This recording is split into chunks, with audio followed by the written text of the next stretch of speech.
welcome to Tea and Strumpets, a Regency romance review. I'm Zoe. And I'm Kelsey. And Kelsey, I looked at the calendar today. This episode is going to be our first September episode, but I realized I have 18 work days until I start maternity leave, which is crazy. Yeah, that's crazy. Yeah, so whoo-wee, that's like, things are getting close. Yeah, super close. I gathered all the baby presents. And now I just need to mail them to you. Lucky me. Lucky baby. Well, I'm excited to get those. It's been really fun. I'm usually like, I get really stressed out about things, like having lots of things, and babies need so many things. They need all the things. They need so many things. But, I guess, you want to keep them alive and comfortable. So.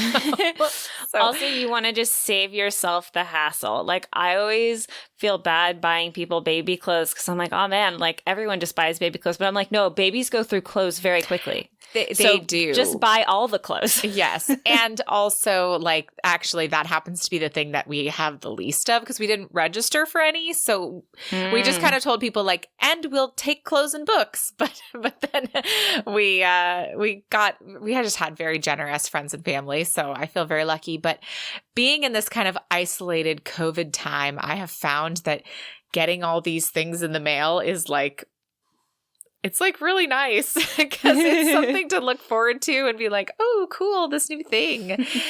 So it's like a moment of gratification, and any of those little moments right now are super appreciated. So yeah.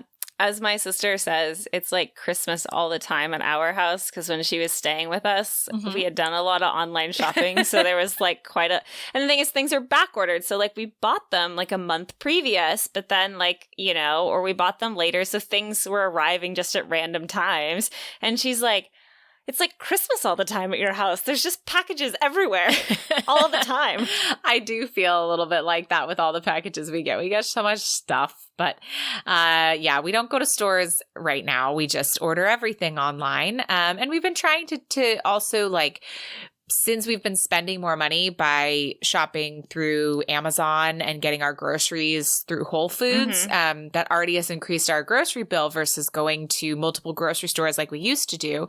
So my husband's been really invested in like finding local produce and meat and fish that he can order from like in bulk. Since we're already spending a little bit more, he was like, well, how can I cut down on the footprint and support local businesses? So we're, I don't want to say we're just buying from Jeff Bezos. Like we're trying to also do that, and we've gotten some delicious produce out of it. Oh, that's really good. Yeah, that's a big plus. Yeah. I'm still learning what produce I can and cannot eat. Yeah, your food journey is long and hard. It's a long and hard. I just actually bought a new cookbook because I was like, it's like it takes you through the stages of eliminating things and then how to add it back in to like actually see what triggers you and what doesn't, which is great. And there's like a handbook in it, so you like can write out all the stuff in like one neat place. So fun. After birthday, that's when it's going to start because I wanted to eat whatever I wanted on my birthday, even if it fucked with my life. Your birthday is this month, isn't it? My birthday's tomorrow. Oh my God, Kelsey. Oh, wow. I want to call this pregnancy brain, but I feel really bad about this. It's okay. Oh it's my okay. gosh. I only know when yours is, Zoe, because it's right around another friend's birthday that I've had forever. Like she's been my friend forever, and your birthday is like 2 days later. Nice. So it's like really easy for me to remember. Well, happy birthday then. I get to say happy birthday to you today. That's super exciting. And yeah, I think you and I have both alluded to our food issues, but never really fully talked about them and on this podcast. And I will say, listeners, that's because that's a whole nother podcast. you guys, we know you don't want to hear us talk only about our food issues. So seriously. But Kelsey, what are you going to eat for your birthday? I actually need to see if I can order it today because there's this wonderful Spanish restaurant down the street from our house. And like it's having been to Spain and eaten all the food. I can say now, having been there before I went to Spain and after I've been to Spain, it's pretty dang authentic. Nice. And it's just a small local business. So, but you have to order like ahead of the day, like the day ahead of time. Mm-hmm. So I think I'm going to hop on tonight and see if I can get a paella for tomorrow. Yum. Oh, that sounds so good. We were watching old episodes of Top Chef and someone made a paella last episode and I was just like, oh, I could go for that so much. Paella is really good. I've made it a few times, but I'm still working on it. Well, I feel like we've learned a lot about each other today. I know, right? And so have our listeners, but we should get on to the book that we are discussing. Yes, because today is a very special day, guys. Not only is it our 50th episode. What? I know, right? But it is also our final full-length Bridgerton novel. It feels like, I don't know, like a big momentous occasion and also kind of sad, but also not sad because, I mean, I know. There's still a lot more Bridgerton content coming. Yeah, exactly. And there's also just lots of good books out there. But we can finally say we finished a long series. We read the whole thing, start to finish. And we did it. And we did it. And now it's finished. So today we are reading On the Way to the Wedding by Julia Quinn. And we have a quick little author fact this week. Which is just a reminder that Julia Quinn's been having these awesome weekly Instagram live chats with other authors every Tuesday. And October is not a month you want to miss because in October she's scheduled to speak with both Tess Adair and Eloisa James.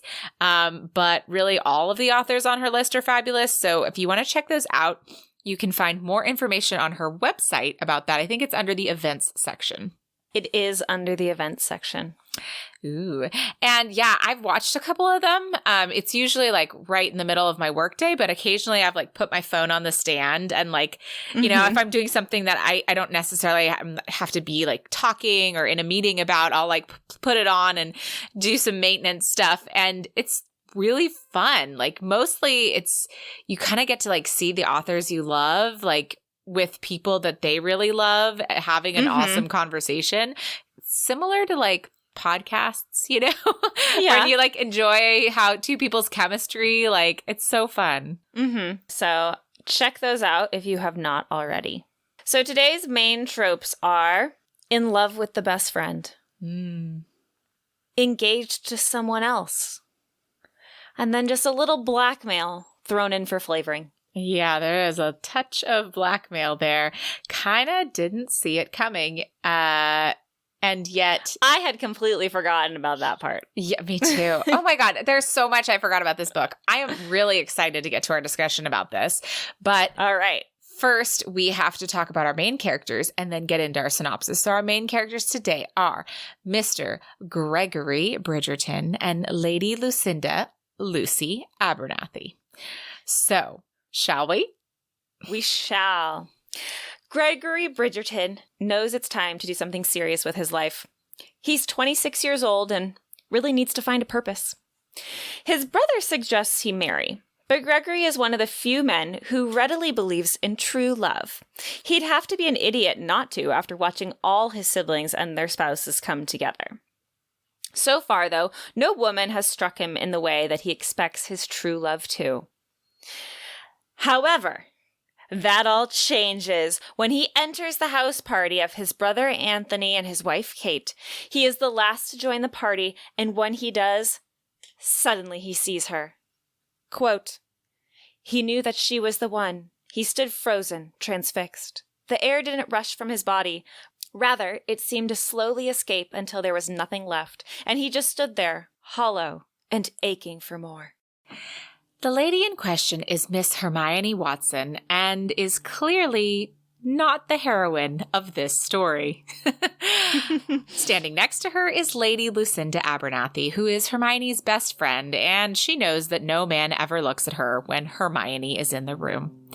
She's okay with this, though. She's been practically engaged for years, so really, what would be the point? But with that said, Hermione is not at all interested in her potential suitors, because she's in love with another and therefore ignores all of the men who pursue her. Enter Gregory Bridgerton, clearly already smitten by Hermione. However, he's different from the others. He does make an effort to notice Lucy and include her in the conversations. Quote, "With 4 sisters, Gregory knew a thing or two about women. The most important of which was that it was always a good idea to befriend the friend, provided they really were friends, and not just that odd thing women did where they pretended to be friends and were actually just waiting for the perfect moment to knife each other in the ribs. Mysterious creatures, women. If they could just learn to say what they meant, the world would be a far simpler place." Gregory does get to further his goal when he has fobbed off on Lucy after asking Hermione to dance. Hermione actually cannot dance. This is her one flaw. And so she always insists that they partner Lucy, which is fine by Lucy because she loves to dance. But they do not dance at this time, though. Lucy mentioned Gregory's absence at supper and infers that he must be hungry. So she leads him to the sandwiches, and there they speak further. And she flat out tells him that Hermione is in love with another. Not to be mean to him, but rather to let him know that he will not have an easy time gaining her affections. After hearing Lucy out, Gregory decides to make a game plan that includes being paired with Hermione on the outing for the following day. Luckily, he knows the hostess. The following morning, we learn more about Hermione's love interest. He is her father's secretary, and Lucy does not approve. Mainly because she knows Hermione would be very unhappy if she were cut off from her family, which is what would happen if she ran away with the secretary. Lucy does realize that Gregory Bridgerton, while a 4th son, is a catch, and therefore she decides to assist him in his efforts to win Hermione's heart in any way she can. He clearly needs some help. When they get to the village and decide to have a picnic, Lucy finds a moment to have a word with Gregory. She tells him that he's going about his courtship all wrong.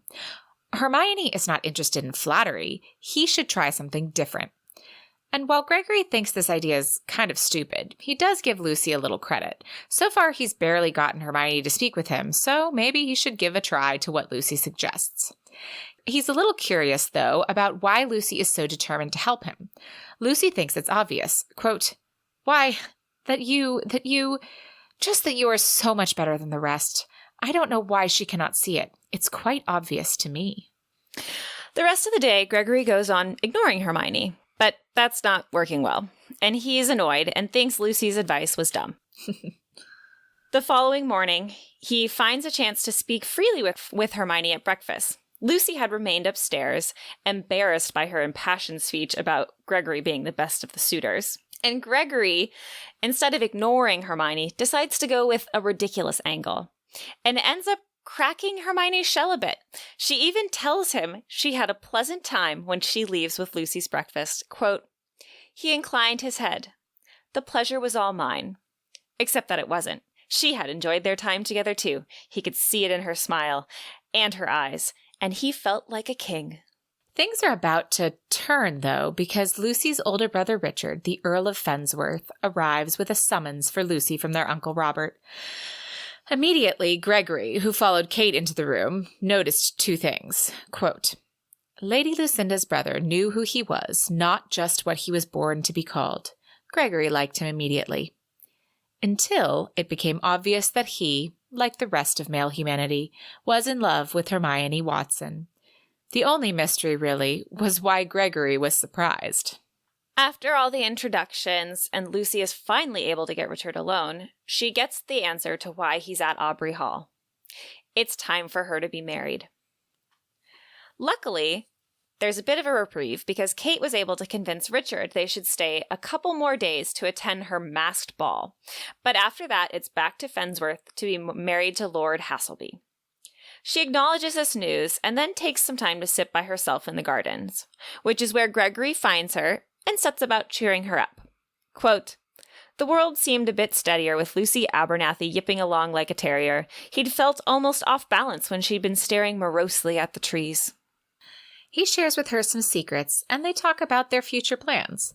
Lucy also asks how he knows that he is in love with Hermione, as this is a concept she doesn't quite understand.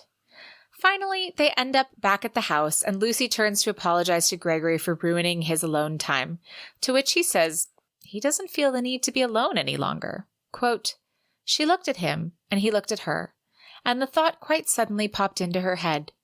He doesn't know why. He didn't know why he no longer wanted to be by himself, and she didn't know why that was meaningful. It is now the night of the masked ball, and Gregory has been waiting for Hermione. Finally, he doesn't spy Hermione, but he does spy Lucy and goes to chat with her. As they're talking, Gregory decides to ask her to dance, since clearly Hermione is not with her, and it is a ball after all. Quote, he took her hand and led her to the floor. The waltz was in full swing, and they quickly found their place in the music. It seemed to lift them, render them as one. Gregory needed only to press his hand at her waist, and she moved, exactly as he anticipated. They spun, they twirled, the air rushing past their faces so quickly they had to laugh. It was perfect, it was breathless, and it was as if the music had crept under their skin and was guiding their every movement. After the magical dance, though, things take a turn. Hermione is nowhere to be seen, and neither is Lucy's brother. At first, Lucy is not worried, though Gregory is very concerned. But then after flagging down Kate, everyone's in the worried camp. Quote, Richard would never do anything improper, Lucy insisted. I promise you. He is in love with her, Kate said. Gregory said nothing. Vindication had never felt less sweet. Lucy looked from Kate to Gregory, her expression almost bordering on panic. No, she whispered. No, you're wrong. I'm not wrong, Kate said in a serious voice, and we need to find them. Quickly. Eventually they do find them. And it's not good, and the two are engaged by night's end. Gregory goes to console himself with booze, and Lucy is forced back to attend the party. She eventually slips away and makes her way back to her room via the family area of the house.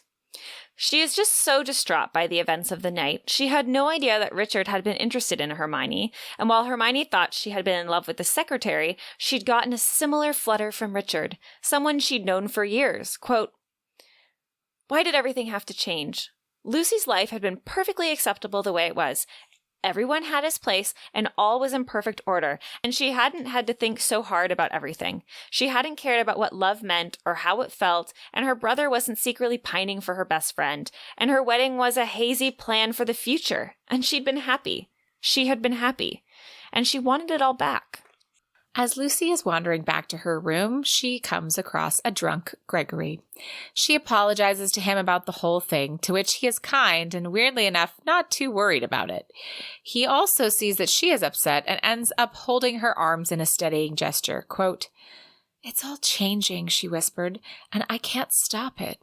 Somehow his face was closer as he said again, no, it's too much. She couldn't stop looking at him, couldn't move her eyes from his, and she was still whispering it, it's all too much, when there was no more distance between them, and his lips, they touched hers. It was a kiss. She had been kissed. And suddenly Lucy understood what Gregory and Hermione had been trying to explain. She heard music. But then she remembers she's engaged. She breaks away and tells Gregory she cannot because of her betrothal, and he starts to tease, practically betrothed, and she tells him no, actually betrothed. And on that note, they part ways for the night.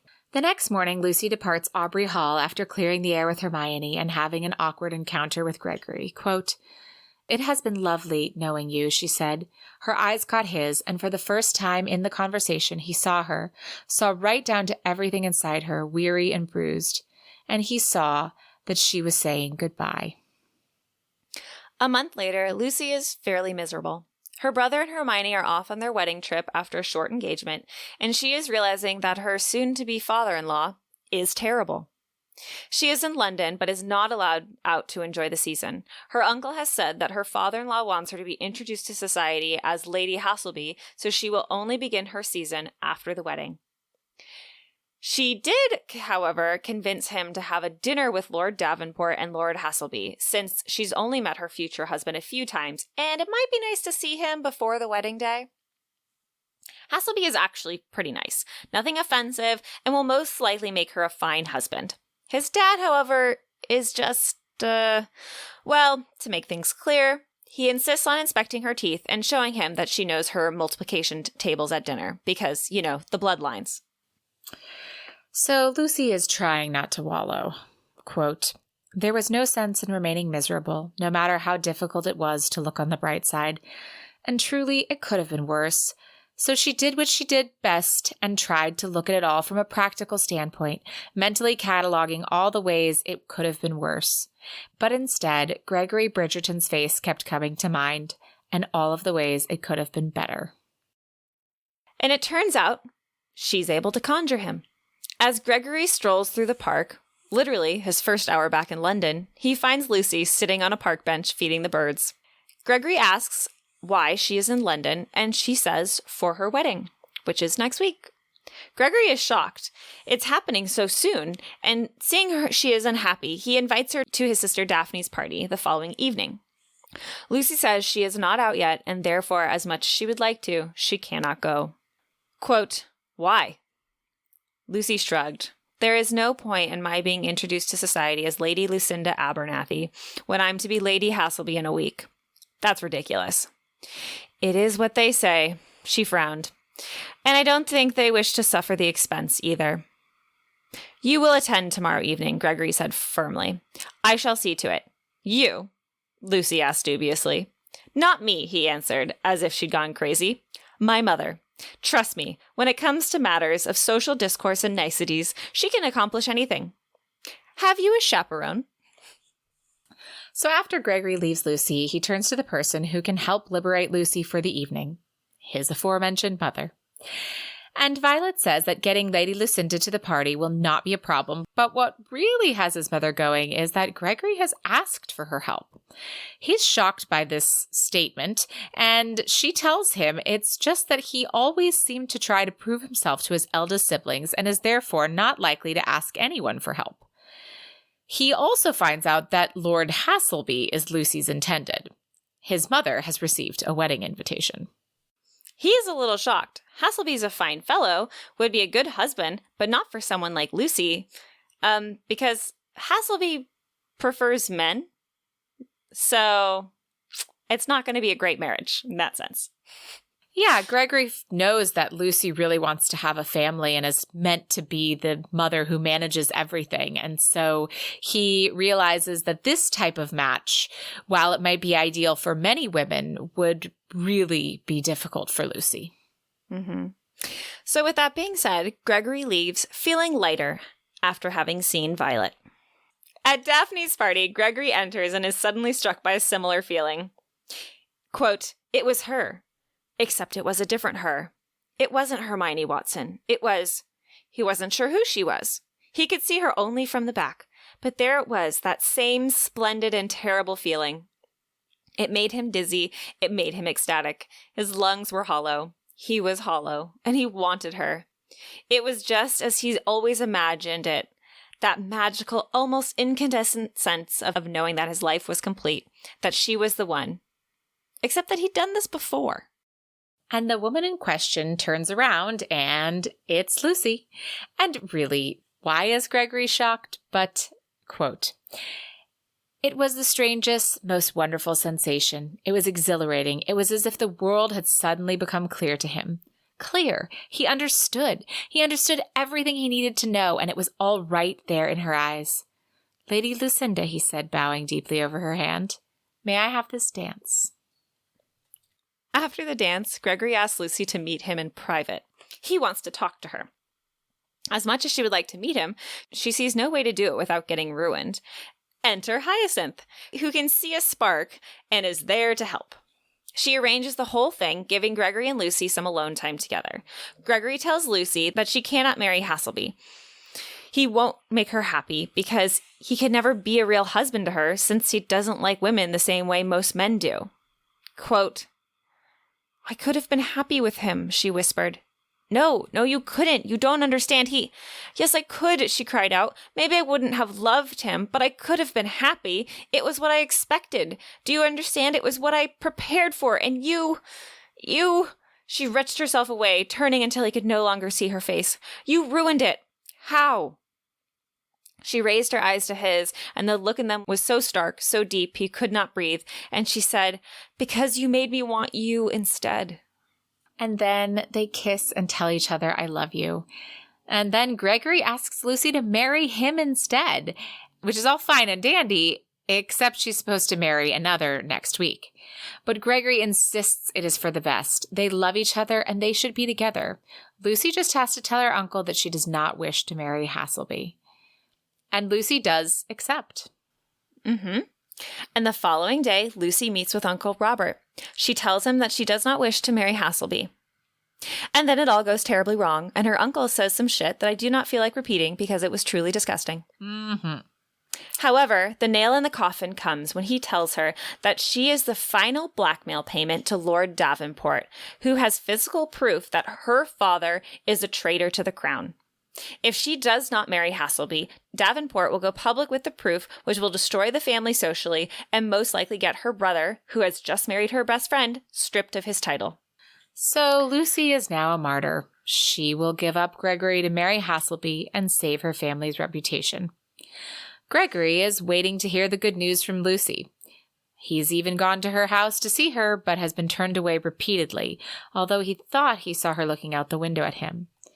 And the night before the wedding, he decides enough is enough, and he sneaks into her house to speak with her. Quote, he could not let her marry Lord Hasselby. He could not. If there was one thing he knew in his heart, it was that he and Lucinda Abernathy were meant to be husband and wife. Hers was the face he was supposed to gaze upon over eggs and bacon and kippers and cod and toast every morning. Lucy is shocked to find Gregory in her room. Frankly, I am too, since he's never been in the house and had to navigate up to her room at the front of the house through the servants' entrance, and that's just a lot of navigating in a strange house in the middle of the night. And while she listens to his pleas to turn down Hasselby, she knows she cannot marry him. Instead, she decides to take a night of passion before entering a loveless union, and we have encounter number 1, in which our main characters make love with lots and lots of I love yous.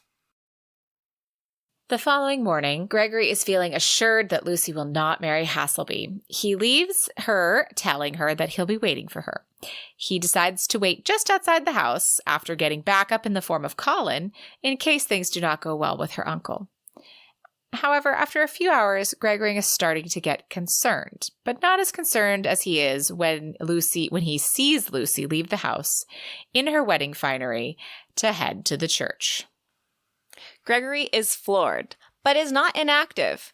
He has finally decided what he wants in life, to be Lucy's husband, and he is not giving up easily. He runs all the way across town to interrupt the wedding. He goes down on his knees in front of everybody and asks Lucy to marry him instead. Lucy tells him no and marries Hasselby. What? But she can't marry Hasselby. Don't worry. We're not done yet. There's still way more to go. There is. I mean, she did marry Hasselby, but she can't marry Hasselby. Exactly. All right. So how do we get to our happily ever after? Well, it starts by Gregory is dragged from the church by his family, and Hyacinth is ready to kill Lucy, but Gregory tells her to leave her be. If Lucy went through with the marriage, then there must be a very good reason. So he sneaks into her house again for the wedding breakfast. Lucy is miserable, and so she leaves the party to have some time alone with herself. When she gets to her room, she finds Gregory. He asks her if she loves him, and when she says yes, he tells her they can get the marriage annulled. However, then Lucy has to explain to him all about the blackmail. Gregory, though, is still certain they can figure it out. So he kidnaps her and ties her up in an upstairs water closet and leaves to go get her brother and Hasselby. Yeah, he doesn't believe that she'll actually stay put. So he's like, I'm doing this for your own good because I know you won't stay still. And with the promise to return within 1 hour, he sets out and finds the men and Hermione, and relates the tale of the blackmail to them. Hasselby is not terribly surprised his father was so underhanded, but Richard does not believe that his father was a traitor. So they agree to get Lord Davenport, where they can figure out a way to get Lucy out of the marriage without it leading to the proof being revealed. However, when they go to get Lucy, she is no longer in the water closet. In fact, she has been taken by Uncle Robert, who is furious at her. She will consummate the marriage, and she will be Lady Hasselby. Because it turns out Uncle Robert was the traitor all along, and he was the one being blackmailed. Then it gets heated and he pulls a gun, but luckily, before they had set out to search for them, Richard had grabbed some guns, so they were armed too, and they found them just in time, and then the bad guy gets shot, not dead, just enough to stop him, and Lucy is saved. And Hasselby, as we said before, is a pretty good sort, and he totally agrees to seek an annulment, and Lord Davenport is forced to give up blackmailing the family for a bride. After all, he had proof of a traitor to the crown, and he didn't turn it over to the authorities. So that's not good. Yeah. Uncle Robert is told to leave England and never return. And finally, Lucy and Gregory can plan for a future together. And then we have our epilogue. And this epilogue was pretty ingrained in my memory. Yes, it was ingrained in mine too. Yeah. A little bit, a couple facts I got wrong, which we can talk about later. But in our epilogue, Gregory and Lucy are living a great life. Gregory found being a husband and father to be the best purpose in life. And he's also a good investor, which is nice for the family. Mm-hmm. And now they have 9 children, as Lucy just gave birth to a set of twins. And big families are just the best. Yes, they are. Oh, So the end.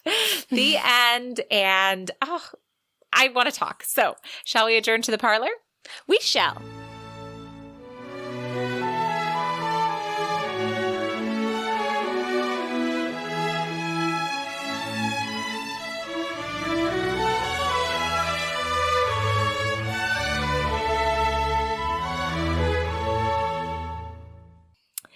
So today I have a book recommendation. I am pretty sure that I haven't said this on the podcast yet. So I'm sorry, everyone, if I did. I'm pretty sure that Kelsey and I chatted about this after we stopped recording. Chatting about it. I think it was after we stopped recording. So if I've already said this, then I'm saying it again, and that means I really like it. There you go. Great recommendation. Yeah, so my book recommendation today is You Had Me at Hola by Alexis Daria. And this is a contemporary new release. And I recently read it, and I just found it fabulous. I think it's my favorite contemporary I've read so far.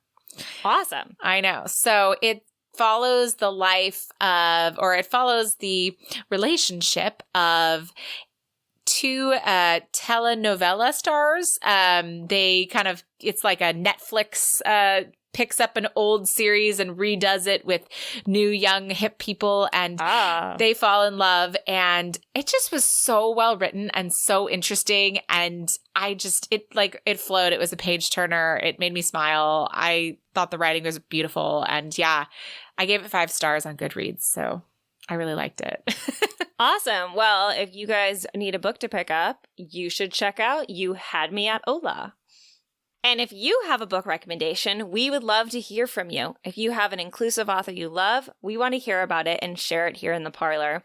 Or if you just have a book you'd like to recommend for an episode, we want to know that too. Let us know through our email, romancepod@gmail.com. And as you can see, the books do not have to be historical romance. They can be any romance novel that you just love and want to shout from the rooftops. Yes. Sometimes you read a good book and you just have to tell people about it. And it doesn't have to be new either. We'd love to hear about old ones that you have recently discovered. Absolutely.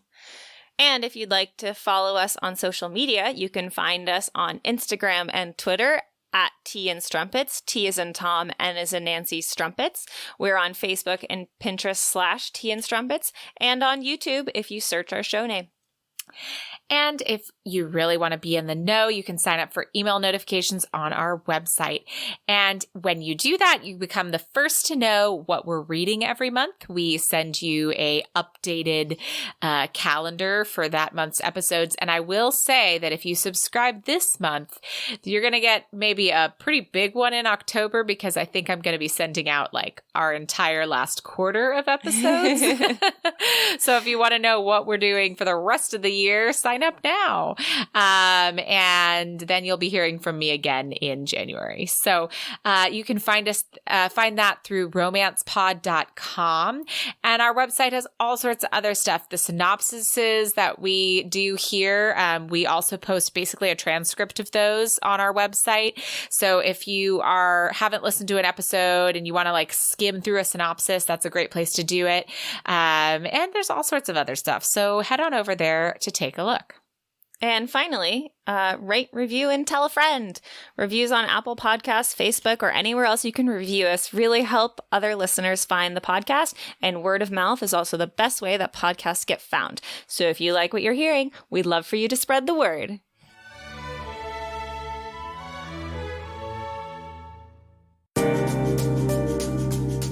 Hi, I'm Elle Penelope, and I'm an author of epic fantasy and paranormal romance, and also the host of My Imaginary Friends, which is part of the Frolic Podcast Network.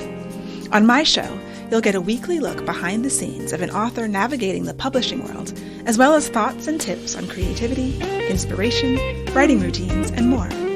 So if you're an established or an aspiring writer, or a reader who always wanted a peek into an author's life, you can find me at myimaginaryfriendsshow.com or wherever you get your podcasts. All right, Kelsey, we're here to talk about On the Way to the Wedding. Yes, we are. And I see your first comment. And to your first comment, I would really have just loved an author note that was just like one sentence long. That was like, Hermione Watson, I did what you think I did. You think she did? See, I think she didn't. When was this book written? So Hermione Watson. I think she totally did it. I mean, like, it totally makes sense, but I wonder if maybe, like, at least in editing, because the book was written well after the Harry Potter movies were out. And was popular. It when? Okay, yes. So let's check this. On the Way to the Wedding pub date. I just want to check. All right. This is making me crazy. But basically, yeah, I just really wanted to know if it was a funny thing with Hermione Watson, with Emma Watson, who plays Hermione in the Harry Potter movies. I totally think it was intentional. I think absolutely was intentional. I feel because these books were published, like, On the Way to the Wedding was definitely published after 2010. Okay. Like, I'm working on it. I know it was. 2006. I Really? should have bet on really? it. I thought it was published like 2010. I guess that was a different book. Okay, so when did the first Harry Potter movie come out? Definitely. Well, the last one came out. The last two, the first part of book 7 came out in 2011. Okay, well, it came out in 2001, it looks like. So it's still, like, even though we had our timelines a little bit crossed, it still could be. But anyhow. It still could be. Yeah. It was, I knew, like, because I remember reading it the first time around, and I was like, she totally did that. But I would have liked an author note to confirm it or deny it. I know. Okay, well, if we ever are lucky enough to have her on the podcast, that'll be a question we get to ask. Julia Quinn. We have a very pressing question. We know you've written a lot of books, but Hermione Watson. Well, did you do what we think you did? Well, this whole rabbit hole we just went down got me to look at Goodreads and got me to look at my previous rating of this book on Goodreads. Because, I've read this book at least once before, probably only once, because my previous rating was a 2 out of 5. And I have to say that this time around, my rating has greatly improved. I'm loved very happy to hear that. I thought this was quite cute. I thought it was quite fast paced. I liked that there was some twists and turns that you didn't see coming. Yeah. And then you're like, how are they going to end up together? Like, how is this going to be? It was so much better than most of the, like, breaking up the wedding books. I was like, why didn't I love this before? Why? I mean, the characters fly off the page. They're both fabulous. But I think it was because, like, and I know I did the same thing, which is like I read the Bridgerton series like all in a row, fast paced. So the books that really stood out to me were still very fresh in my mind. Yeah. And I hadn't had time to pause before picking up this last one. So like it was kind of a letdown. I mean, if you only read, Anthony and Kate's book.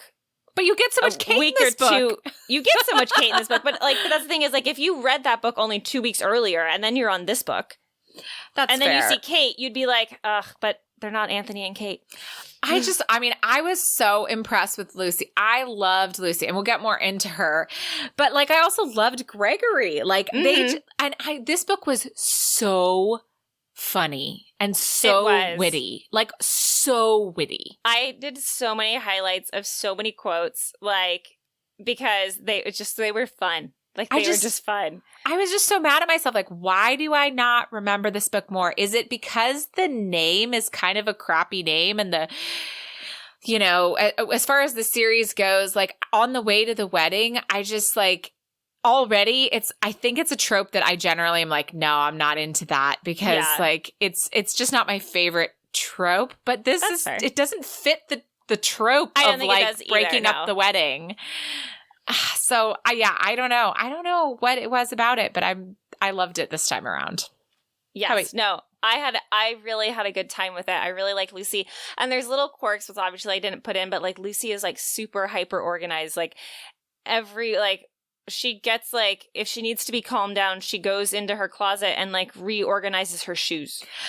Related so much. And tweaks them after the maid has been there. She's like, and this shoe needs to be here. And the thing is, when Gregory's in love with Hermione, Lucy really, truly, like, doesn't care. Like, she's not interested. Like, she thinks he's handsome, yes. She thinks he's funny, yes, but she's not interested in him.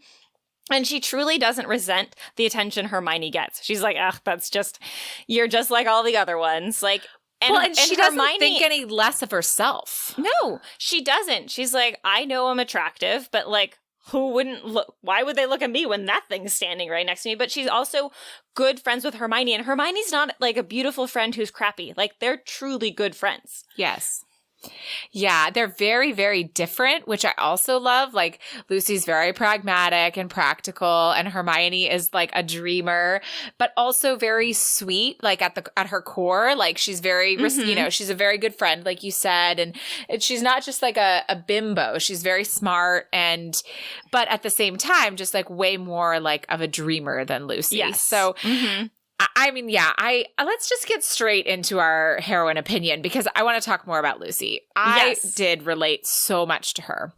I did too. It was like all of her little, like, organizational things and being very practical. But it was when Julia Quinn was talking about her walking down a hallway and there were, like, squares on the carpeting and she was counting those steps as she went. Yes. And it was like, and she always just counted on the stairs. Like, you always count stairs, and I think there are just some of us who weirdly do things like that when we walk, like, and there's just, like, a constant count in your head. Oh my God. I'm one sorry, of those people. But, like, I'm just going to talk about the counting because I loved it because, like, I read into the second epilogue and there was, like, a moment where Gregory's, like, trying to get her to, like, wake up and get her attention, and she's kind of halfway there, but she's not, like, fully conscious, and he's like, how many stairs are there? Like, how many stairs lead up to the second story? And she mumbles something, and he's like, 15? And she's like, no, 16, like, not even conscious. And he's just like, how many stairs are there? And then he's like, she's gonna be fine. So good. Oh, I love it. So, and I liked Lucy. She was such a good friend, and she was, I don't know, she was so smart and so witty. Like, her inner dialogue and thinking and development was, like, brilliant. Yes, it was very loved good. it. No, it was because you really see her grow into understanding love, but she still is, like, pragmatic, and she's still like, I gotta follow the rules, and I'm doing this here, and, but she's challenging herself, and I love it too because at the end when she's with Uncle Robert, and it wasn't even at the end, it wasn't even when he kidnapped her, it was, like, a different point. No, I think maybe it was, but anyway, she was at a point where in the whole book she says, I'm sorry a lot. Mm-hmm. And then when she gets there, she's like, and I am not for the life. She's like, why are you doing this? She's like, because for the life of me, I am not going to say I'm sorry. So good. Yeah.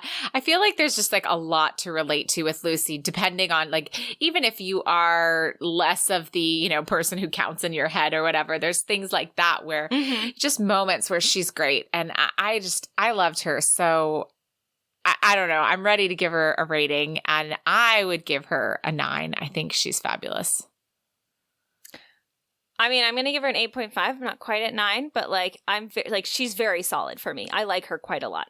Fair. I think I connect like very strongly with her. I just remember being like, yeah, girl, like the whole book. I was like, yes, I get this. So, what about our hero, our Gregory Bridgerton, who really was Gregory Bridgerton, the second most elusive Bridgerton, right? He's there, he's flinging peas, but was there much more development other than flinging peas and falling into the river that Gregory Bridgerton did? Actually, he didn't fall in. The brothers did. He showed up in Eloise's book, which was just funny because she was just like, "These are my elder brothers, and this is an infant." So good.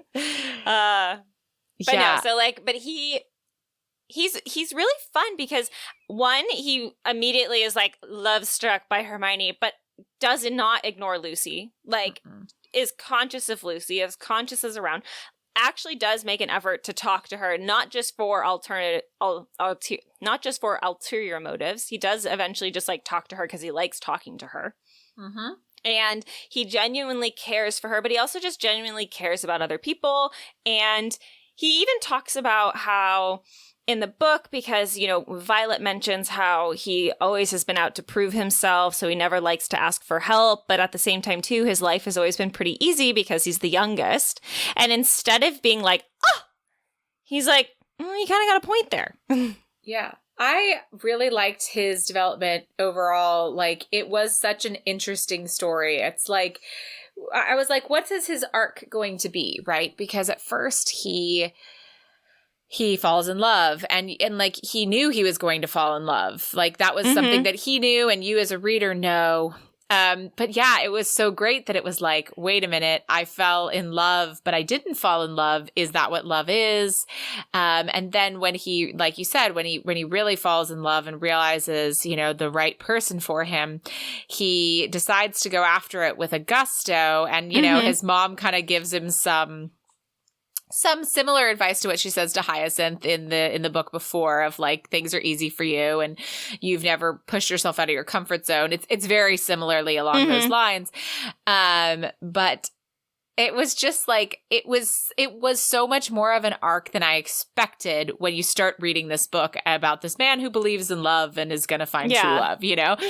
So I loved how unexpected it was. And I also found Gregory to be, again, so witty, so funny, like so sharp, you know? I mean, it was a great character. So yeah, I was blown away by how good he was and how I don't remember that from before. Yeah, fair. I mean, I'm going to tell you right now, I'm going to give Gregory another 8.5. Like, he's pretty dang great. He really is. I'm going to give him an 8 just because I didn't like fall in love with him quite as much. But like, but that's still like such a great score. He's so good. I know, he really is. And seeing the two of them come together. And I love it too, because most of the interactions aren't them being in love with each other. They're just them learning about each other. And there aren't any ulterior motives. Like, you know, Lucy's like, I'm going to try to help you with this. And then, you know, it doesn't work out. But then when they see each other again, it's not like, oh, what's happening? Like, oh, and there's no weirdness post-kiss. You know, it's been a month. It's like not even concerned about the fact that they kissed one night. Like, it's just like, you look sad. Why are you so sad? So true. So shall we move on to our favorite quotes? Yes. So my quote is from when he sees her staring at the trees morosely, and he's like, I need to cheer up. So he like shares a secret with her. And he basically tells her that he's really bad at like shooting. Like he's really bad at it. And so the quote is, "There are some things one simply can't avoid. I shall always be the Bridgerton who can be bested at close range by his sister. The one you told me about? All of them, he admitted. Oh. She frowned. There ought to be some sort of prescribed statement for such a situation. What did one say when a gentleman confessed to a shortcoming? She couldn't recall ever hearing one do so before, but surely sometime in the course of history some gentleman had. And someone would have had to make a reply. She blinked, waiting for something. And that was how the whole book felt. Honestly, my quote's also going to be long. There are no like little snippets or one-lines in this book that are like little chef's kiss. It was the whole book had this just kind of jovial, conversational, light air to it that was so beautiful and fun to read. So my quote comes from a little bit earlier, and it's about Gregory understanding that what love is. So it reads, "For most men, such a state of affairs would produce nothing quite so much as bile, but for Gregory, who had been born with an uncommonly cheerful, if occasionally, according to his younger sister, annoying spirit, it simply meant that he had no choice but to believe the obvious. Love existed. It was not a wispy figment of the imagination designed to keep poets from complete starvation. It might not be something that one could see or smell or touch, but it was out there, and it was only a matter of time before he, too, found the woman of his dreams and settled down to be fruitful, multiply, and take on such baffling hobbies as papier-mâché and the collection of nutmeg graters." I remember that. I love it with the nutmeg graters. I was like, oh, so specific.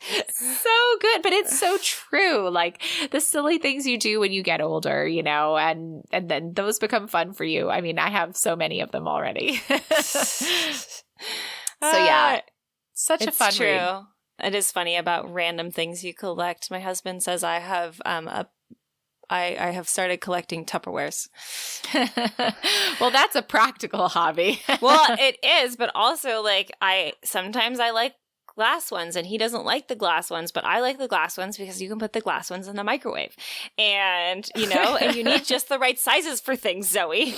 You do. We are currently in the market for more Tupperware. And let me tell you, we've gone back and forth so many times about which ones to get next. Oh, I just buy them and show up at home with them. And then John's like, the Tupperware drawer is starting to overflow. He's like, we're going to have to go through this. And I'm like, no, but I'm finally just getting it all right.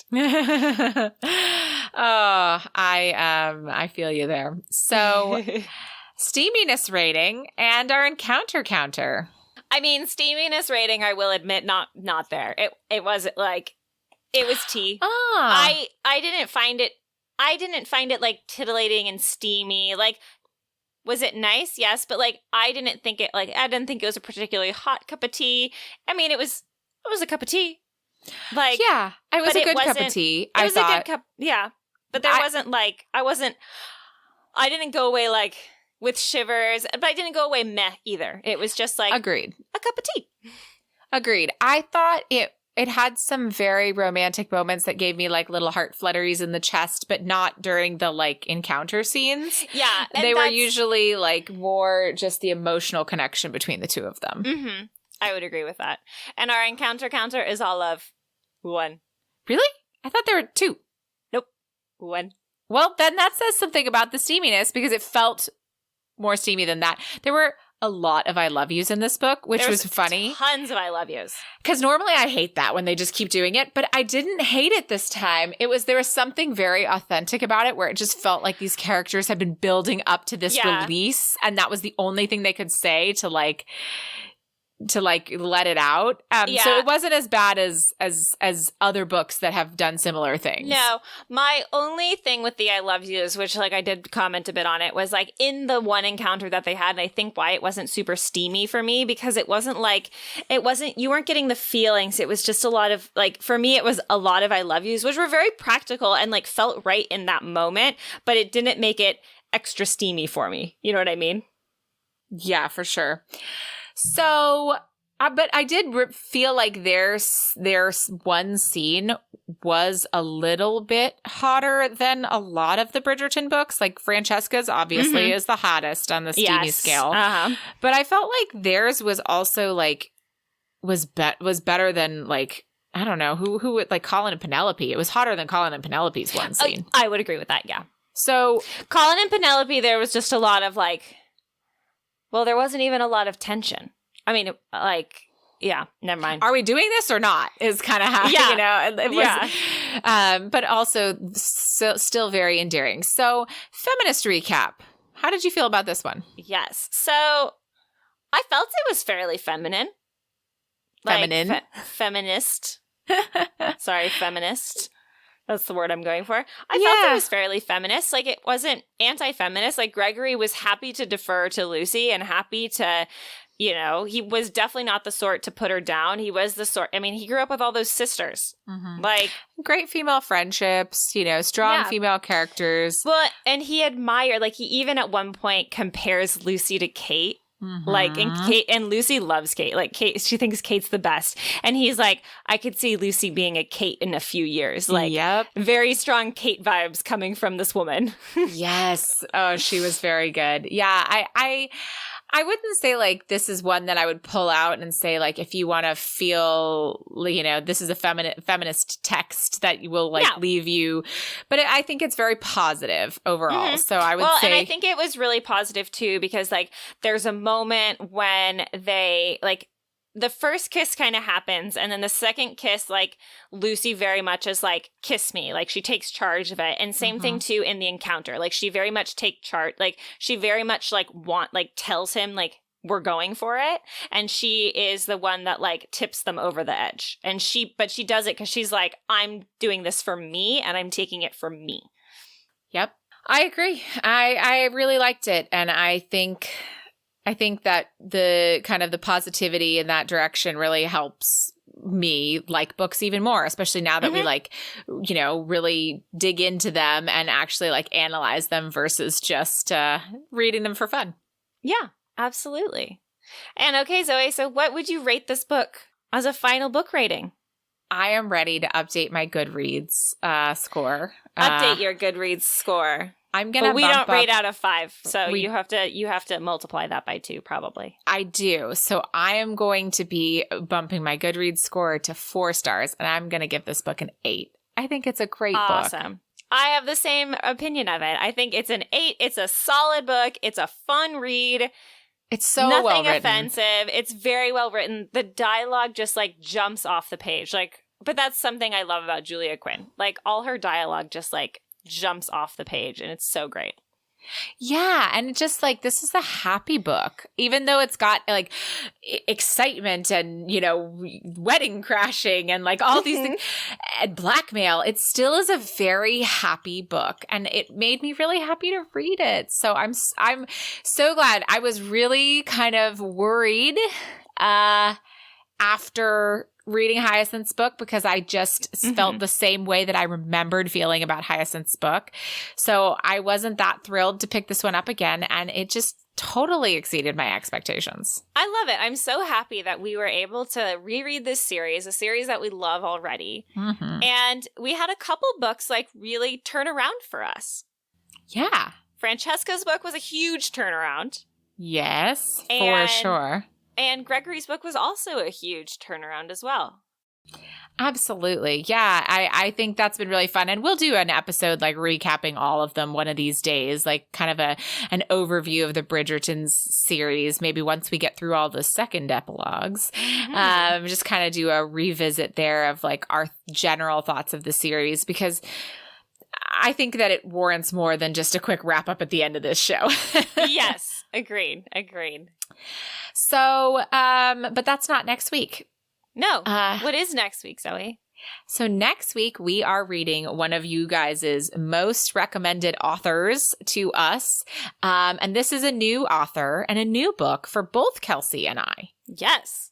And so this book is called The Truth About Cads and Dukes by Elisa Braden, or Eliza Braden. It's Elisa, so I'm not quite sure. I don't know either. I will say Alyssa. Yeah, so we'll go ahead and try to confirm that between now and next episode and try to get that pronunciation right. But I'm very excited to embark on another new author because we found so many great ones through this podcast. So yeah, we found so many books to read and rediscover. So yes, so I'll be very exciting. So thank you all again so much for listening and for joining us on this Bridgerton journey. And if you like what you're hearing, if you want to tweet about the show or tag us on Instagram or interact with us anywhere, we love hearing from you guys. We've gotten some great stuff this week again, and it just always brings a smile to our face. So we really appreciate your support. And thanks again for listening. So join us next time as we read The Truth About Cads and Dukes by Alyssa Braden. And may all your ever afters end happily.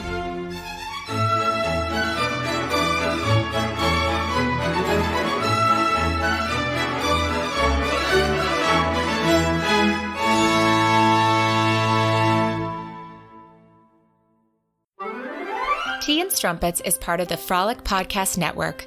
Find more podcasts you'll love at frolic.media/podcasts. At Daphne's party. Oh. Go ahead. Sorry, I was just realizing I need to breathe. At Daphne's party, Gregory entered. I'm sorry to stop. It's really funny because every once in a while I'll just sigh, and then John's like, "What's wrong? Why are you sighing?" And I'm like, I just needed to breathe, babe. Just needed a good exhale. Yeah, I have a bowling ball in my abdomen that presses on my lungs. So sometimes it's just like, because you just forget you're breathing shallower all the time. Anyhow. Anyhow.